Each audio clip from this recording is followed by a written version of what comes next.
now for over 4 years.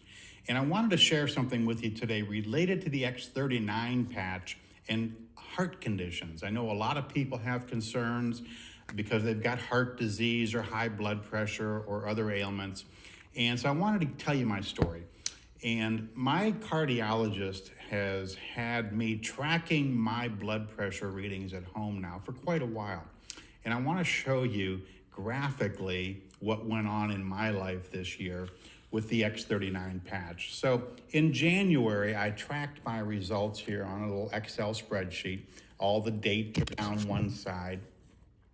And all of the items in orange are instances where my systolic reading was higher than 134. Not a big deal, but that's when it turns orange on my cuff reading. And in January, of the 47 times that I did my reading, 35 times my systolic was above 134. That's just under 75% of the time.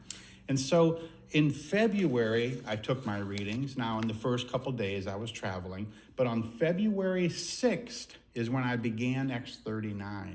And you can see in February that the number of oranges have dropped considerably.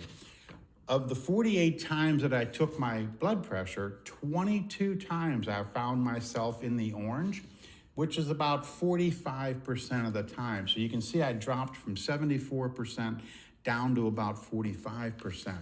And then in March, I know there's a lot of numbers, but in March, I took my readings 59 times, and 22 out of the 59 times, I was in the orange, and that was 37%. Now, one more month. Let's take a look at April. And in April, I took my readings 61 times. 9 out of the 61 times, I was in the orange. And you can see most of them were toward the beginning of the month.